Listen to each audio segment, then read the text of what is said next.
мельничного колеса до музейных залов Лондона. История Уильяма Этти – это удивительное путешествие через эпохи, страны и стили. История человека, который родился в семье мельника, но сумел оставить заметный след в искусстве XIX века.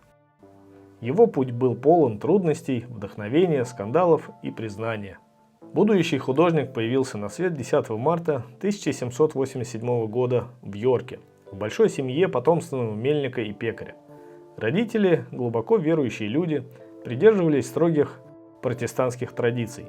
Детям приходилось с ранних лет привыкать к труду и дисциплине.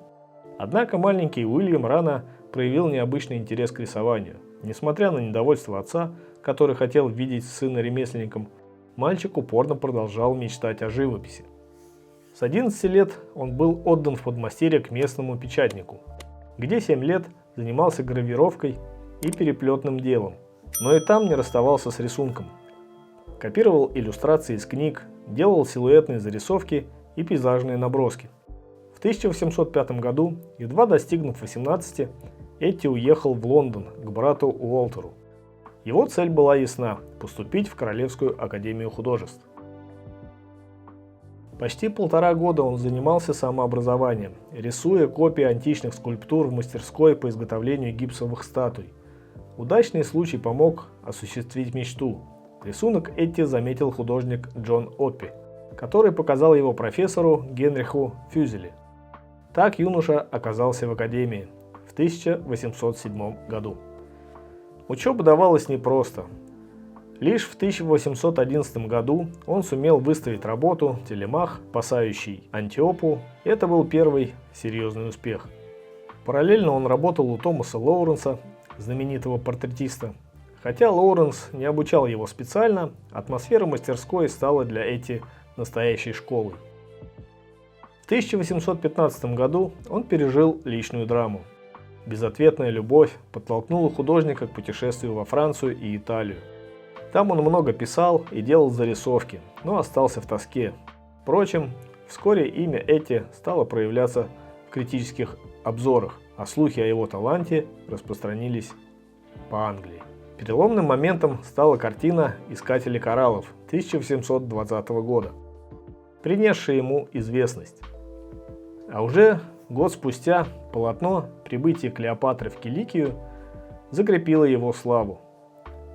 Вдохновленный успехами, художник вновь отправился за границу. Италия, особенно Венеция, произвела на него неизгладимое впечатление. Часы, проведенные в залах с полотнами Тициана, Веронезе и Тинторетто, помогли Этти выработать собственный стиль.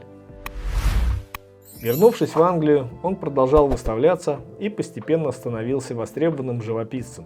Его полотна охотно покупали богатые лондонцы, хотя пресса не щадила мастера, обвиняя его в непристойности. Все из-за того, что он предпочитал писать обнаженную натуру.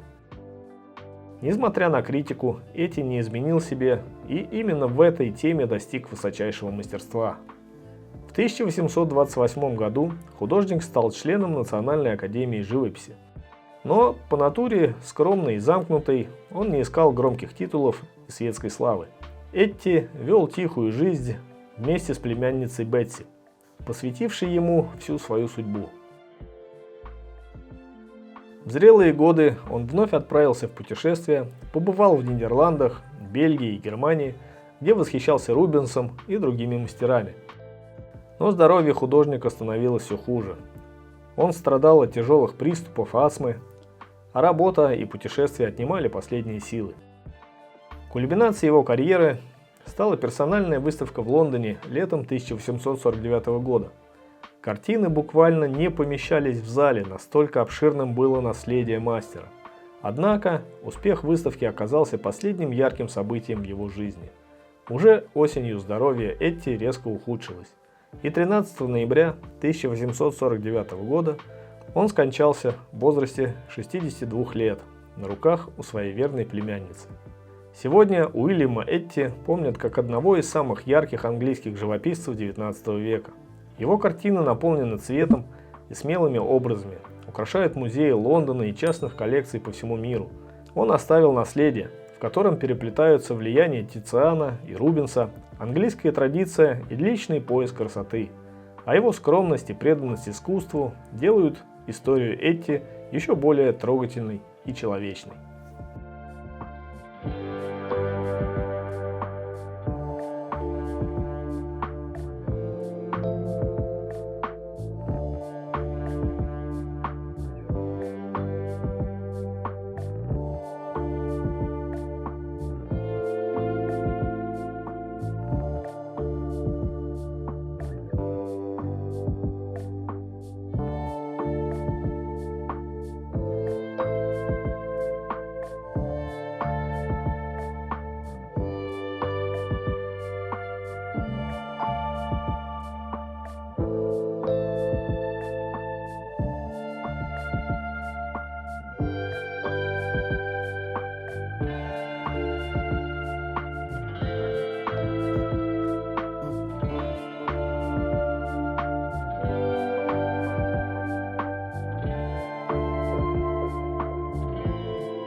Спасибо, что досмотрели видео до конца.